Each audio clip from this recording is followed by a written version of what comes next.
Right, I've just been to the golf range with my Albert and we're having a coffee in the garage. Gonna be a pretty brutal bit of fucking podcasting right here for a minute. I'm gonna ask my son something, and it ain't a joke. This is serious, mate. Serious fucking business on a Sunday morning. Are you with me? What was it like, Albert, to have a fully blown cocaine junkie as a father? And don't fuck about, be honest, what would you say was the most distressing and the most upsetting events that you can remember of as a young boy watching your father degrade himself with fucking mugs, ponces, people talking bollocks and neglecting his children? What would you say? Be honest. Go on, mate. What was it like? Yeah. Or... what was it like as a young child to see your father go down the pan, who was successful as a young kid from the East End, done good for himself, and then got caught up with cocaine, and I didn't give a fuck about anyone on the planet apart from myself?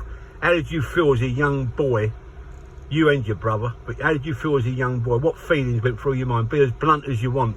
Well, I think it affected you more than it did me and Martin, because we never had a lot from the start. But with you, you had a lot to begin with.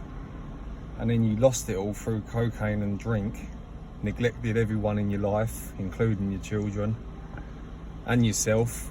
You put drugs first, and it backfired on you massively.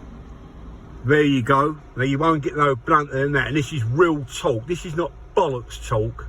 People put fake stuff up on social media about addiction, yeah, and make up as they go along. That's come straight out of someone's mouth. But in terms of the events that were caused of them evenings, 2-3 day benders, I think they done me, in a way, the world of good, because now I'm prepared for everything. I think in life, when you've been through hardship, as you go on in life, you sort of can deal with anything. So I don't regret what I was put through, me or my brother. I think we're very grateful for what we've seen, because it taught us to be very streetwise, and we come across some very interesting characters, some people who don't exist today. So what we've been through, I'm very grateful, though it was very painful at the time and very upsetting, and I had to have a lot of, believe it or not, I had to have a lot of therapy done as I got a bit older, to repair the damage, to repair a few demons what I was battling with, from my upbringing. But in the long run, I think it's done me the world of good, and I think what my father's doing now, turning his life around, is amazing. So I take my hat off to him. Everyone's got a past. It's not about that. It's about what the future holds for you. There you go. What would you say, Albert, to end the little post that we've done here? What would you say to anyone that's considering taking cocaine, young and old, and they think it's a trendy thing to do? What would your bit of brutal advice be to the youngsters of today and old people? Well, for youngsters, let's have it right. No one's going to listen to what a podcast has to say, because when you're in the mix of going out with your mates, you're going to get on the gear anyway. So it's irrelevant what you hear and see.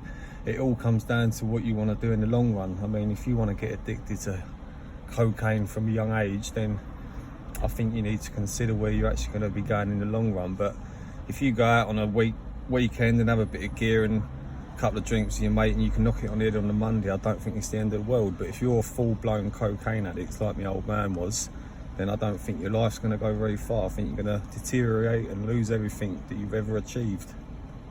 There you go, people. You won't get no blunter than that. Let me tell you and put you right on this Sunday morning. We're in Marks and Spencer's having a coffee. My son just got his pants pulled down for 2 coffees and a fucking croissant. Enjoy your day.